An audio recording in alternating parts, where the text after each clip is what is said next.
थानेसर के ward number 6 पार्षद उम्मीदवार मीनू ने कीर्ति नगर में एक जनसभा का आयोजन किया, जिसमें मुख्य अतिथि के रूप में इनेलो नेत्री हल्का थानेसर चेयरपर्सन उम्मीदवार तनुजा कुरुक्षेत्र ने शिरकत की।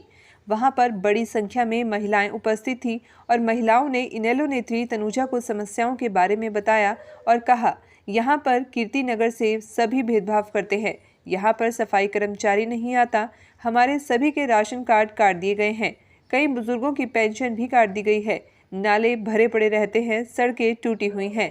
तब इनेलो नेत्री तनुजा ने सभी वार्ड वासियों को कहा, नई रणनीति से वोटिंग करो, नया लाओ, थानेसर बचाओ।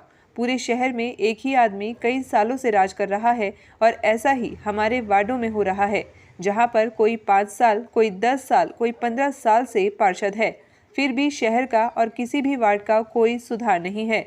इसलिए हमें उन लोगों को छोड़कर नए को मौका देना चाहिए। हम हमेशा किसी के बहकावे में आकर वोटिंग करते हैं, मगर इस बार किसी की बात ना सुनकर अपनी मर्जी से नए आदमी को मौका दिया जाना चाहिए। फिर देखो हमारे शहर का, हमारे वार्ड का कैसे विकास होता है। और कहा, आपके वार्ड से मीनू का इनेलो पार्टी की तरफ से पार्षद उम्मीदवार घोषित किया है और मैं चेयरपर्सन के लिए इनेलो पार्टी की तरफ से पूरे थानेसर में संघर्ष कर रही हूँ। इस बार आप लोग चश्मे पर वोटिंग करके मीनू को पार्षद और मुझे चेयरपर्सन बनाइए। फिर देखिए आपके वार्ड के सभी कामों को कैसे मैं मात्र 4 महीने में ही पूरा करके दिखाऊंगी। प्रॉब्लम्स के बारे में पता कैसे चलेगा?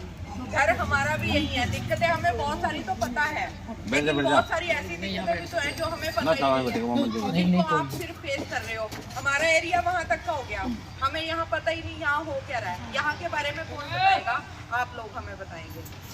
अभी देखो सफाई की समस्या है, गंदगी है शहर में, आपके वार्ड में भी है, सभी वार्ड में है, दिख रही है वो। लेकिन जो नौकरियों वाली समस्या है, जो आप काम के लिए किसी के पास जाते हो, आपके काम नहीं होते, वो चीजें तो आपने फेस की हुई है, तो बताओगे भी आप ही। मीटिंग का सिर्फ इतना ही मतलब होता है, बाकी जितनी बातें अभी आपको बताई गई हैं वो सारी बातें अब नियम अनुसार लागू होंगी। क्यों होंगी?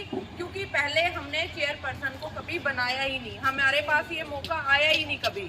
इतने सालों से हम वोट तो कर रहे हैं, लेकिन हम चेयरपर्सन को बनाने का हक हमारे पास था ही नहीं। वो हक था सिर्फ और सिर्फ एमसीओ के पास। और एमसी भी देखो 31 वार्ड है, 31 एमसी हैं, लेकिन चेयरमैन तो 16 वोटों से बना है।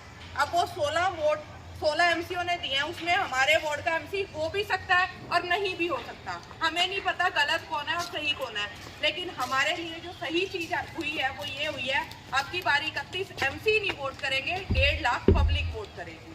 तो 1.5 लाख पब्लिक का फैसला देखो गलत तो नहीं हो सकता। और जो 1.5 लाख वोटों के लिए जिसने दिन रात एक किया होगा, मेहनत की होगी, हाथ पैर जोड़े होंगे, उसको ये भी पता होगा कि कितनी मेहनत से मैं वहां बैठा हूँ, तो वो मेहनत के हिसाब से काम भी करेगा। तो अब काम लेना आपके हाथ में है। लेकिन देखो अब वोट को बदलने का मतलब क्यों है? हम बीजेपी को वोट क्यों ना दे, हम कांग्रेस को वोट क्यों ना दे? उसका एक कारण है, क्यों? हमारे काम नहीं हुए। अगर हमारे काम हुए होते तो वो सरकार जाती ना कांग्रेस जाती और ना आज बीजेपी के जाने का टाइम आता। तो अब की बार जो बदलाव है वो आप लोग लेके आएंगे, नीचे से लेके ऊपर तक सब कुछ बदल दो, ऑटोमेटिकली एक बदलाव आ जाएगा। एमसी की वोट करते हो, जिसको पहले कर रहे हो, आज तक करते आ रहे हैं, क्योंकि बहुत सारे वार्ड में एमसी पिछले 5 सालों से नहीं 15 सालों से एक ही एमसी है, उसके बाद भी वार्ड का वही हाल है। उसके बाद जो हमारे चेयरपर्सन है वो पिछले 25 सालों से एक ही है।